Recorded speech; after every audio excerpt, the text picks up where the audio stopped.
Alright, guys, this is it. It's time to do a review on the third, I mean, yeah, the third movie that I saw in theaters in 2021. And that is Shang-Chi and the Legend of the Ten Rings. And I have to say this, guys, it's been a very long time since I did a review on a Marvel movie. I think the last Marvel movie review I did was Avengers Endgame, which I'm going to do a redo review on Avengers Endgame because I actually watched my original review. That review was so outdated because I actually reviewed on that movie around right after I saw Avengers Endgame in theaters. But this movie, you guys, this movie is great. Now, before I tell the plot of this movie, I'm gonna try my best to explain the plot of this movie because I only saw this movie once. So yeah. So anyways, guys, let's get to the plot. So basically, what the plot is, it's about this guy called Shang-Chi who's he actually went to a different country, and then he basically him and his friend were trying to take down we're trying to find the Ten Rings, and but his father, however, owned the Ten Rings. And then in Shang-Chi's backstory, his father trained Shang-Chi to become a fighter, and the weapon that Shang-Chi had was just like this giant staff thingy that he had. And then later on in the later on the movie, Shang-Chi became more powerful, became strong, and then for some reason, his father betrayed Shang-Chi, his son. So it's up to Shang-Chi to defeat his father. Now, did we saw this before? Oh yes. This actually it kind of because it's kind of like Guardians of the Galaxy Volume 2 when Star-Lord battled with father during the climax.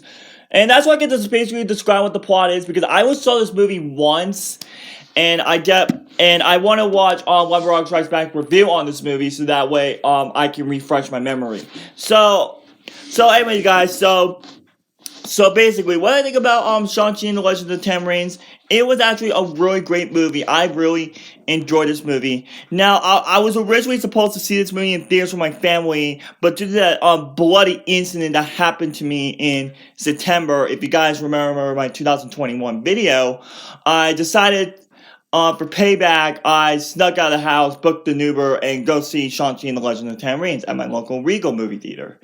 And yes, guys, I know it's very sneaky, but still, I'm 22 years old, you guys, and my family needs to know that I'm officially old enough to go to the theaters. But if you guys see my 2021 video, you guys know what I mean. So anyway, guys, so let's get into the characters. The characters were actually really great. Shang-Chi is a really fantastic character. I also like Shang-Chi's friend, which I believe her name is May, I think. I don't know what it is. And by the way, and also I actually heard that one of the actors who were in this movie, he's basically played by the same actor who played as Shishu in Riot and the Last Dragon, which Riot and the Last Dragon is an amazing, brilliant masterpiece, and I really love Riot and the Last Dragon. It's a really great movie, and I also like the other characters and all that. And as for Shang-Chi's father, he was a really great character until he turned into a villain later on. And the climax right here with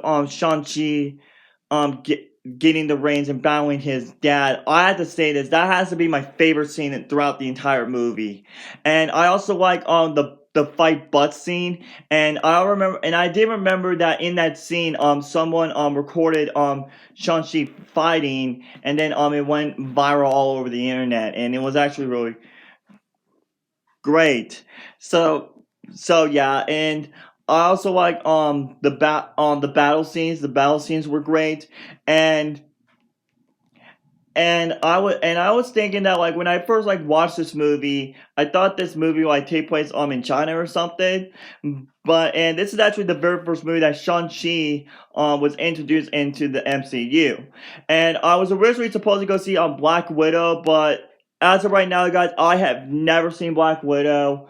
So yeah, it's kind of disappointing. But I will watch it on Disney Plus eventually in the future. So yeah, and I also like and also the other scenes that I like. I also like the bus scene. I also like the part when Shang-Chi was battling those army guards and all that. That scene was pretty cool. And I think my favorite scene throughout the entire movie has to be the climax of this movie. Now, my only biggest complaint that I had with the climax is that since Shang-Chi was actually battling his dad, they it looks like that Marvel actually actually copied the climax to Guardians of the Galaxy Volume 2 when Star Wars was actually battling his dad. So yeah, that was my only issue that I had with this movie. But other than that, the climax of this movie was pretty cool. And the ending was actually really amazing. And I did remember that in the ending before the credits started rolling, there was like this teleport portal thing, which I don't know that I'm mistaken or not, but that portal is kind of reminds me of Doctor Strange portal and that kids portal from the Spider-Man movie. And yes, Doctor Strange was actually in this movie as well, which I think Doctor Strange is in there. So correct me if I won't, because like I said, I only saw this movie one time. So yeah, and I will rewatch this movie last tonight to refresh my memory. And the reason why I want to do this review is because I want to focus on my other movie reviews that I did saw in theaters in 2021. So I hope you guys understand that. So yeah, sorry this review is too short, but I have nothing to say about this movie. Oh, I forgot to mention the after credit scene was pretty cool. Oh, I forgot to mention and now my movie theater experience with this movie was actually really great. There was around like 20 people when I saw this movie, but I only have one big complaint I had this movie. In my screening for this movie, when I saw this movie in theaters, there was 20 people in my screening, but do you know how many people stayed for the after credit scene? One. That's right. 19 people left when and only one person stayed in my whole entire auditorium for the post credit scene. And I was really pissed off, and I was like, bunch of douchebags, they shouldn't stay.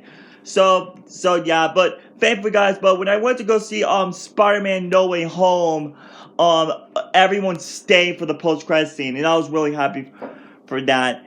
And is it actually? And is Marvel? Is Shang-Chi and the Legend of the Ten Rings actually my favorite Marvel movie of 2021? Well, unfortunately, guys, Spider-Man: No Way Home is my favorite Marvel movie of 2021. And I was originally supposed to go see the movie Eternals after I saw this movie, but what happened was that me and my brother saw Ghostbusters Afterlife while my mom and my grandmother saw Eternals, and once they got out, they said that they didn't like it.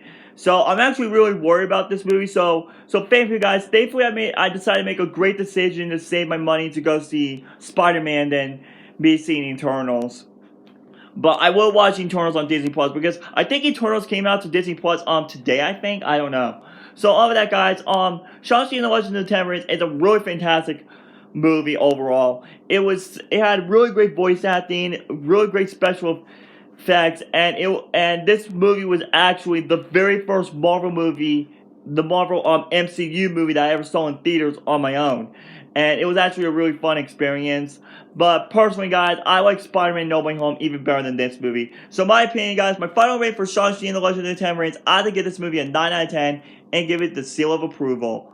So yeah, guys, that's it, guys. Hope you guys enjoy Shang-Chi and the Legend of the Ten Rings.